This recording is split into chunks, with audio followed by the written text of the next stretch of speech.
Looks like I think we have everyone back. Okay. All right. So last time Jennifer did all the talking, so this time I'm doing all the talking. We're going back and forth that way.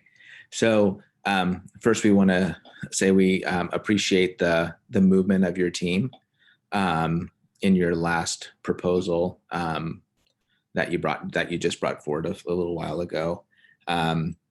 So kind of going back to why we feel like we're at the point we're at.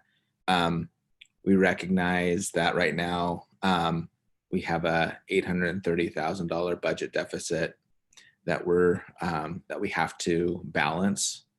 Our priority continues to be maintaining student days and high quality staff.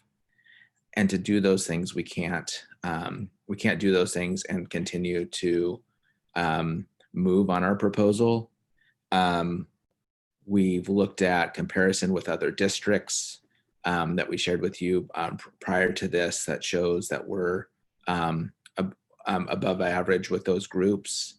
As we look at CPI nationally and regionally, it's running about 0.7 to 1.3, probably closer to the 1.3 mark in smaller communities rather than in cities.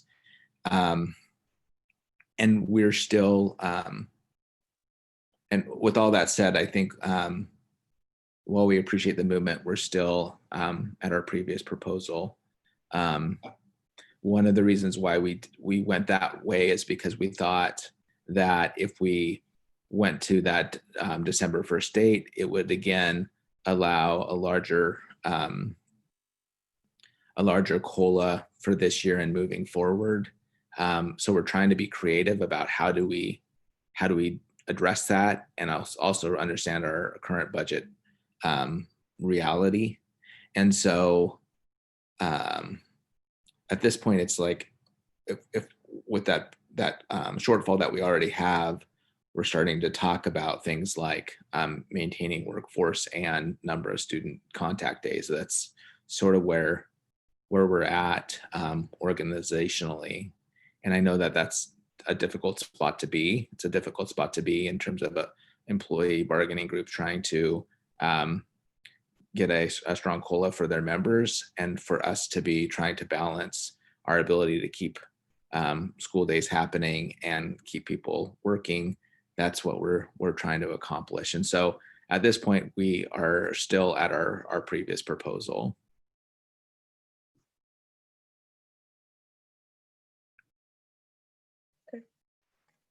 Ryan, the 12/1 date that you had picked.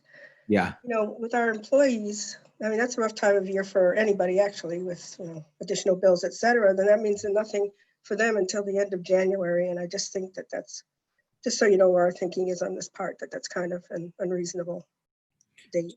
So one of the things about that we were talking about was that to implement it by like your proposal with the November 1st date, for that to get ratified and get it through payroll and all of that, November 1st isn't really possible.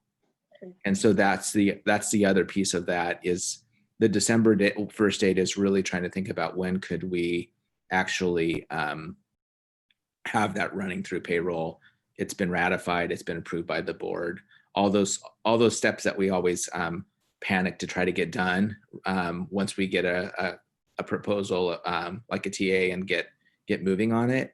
So so the November 1st date, I don't think is even possible to pull off. So I hear that, and that's the thinking behind it. And Mary, I want to add some clarification. The December date does allow us to get the information updated, and staff would see the update in their December paycheck. And based on how we have payday in December, it's before winter break as well. Thanks for clarifying. Yeah, I that. was trying to figure out how that would work, because it is seen. Okay, thank you.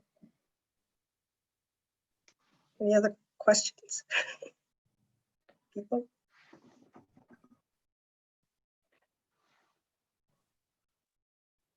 All right, team thoughts, do we come back next Friday? Because it's already after 11. Let us. I think so. I don't think we'll be able to fully, take all this into account in the time we have left. So Okay, so our next meeting is October 9th, again at 9:30. I believe that's on everyone's calendar. And then we'll start with OSCA responding. Okay, sounds good. Thank you all.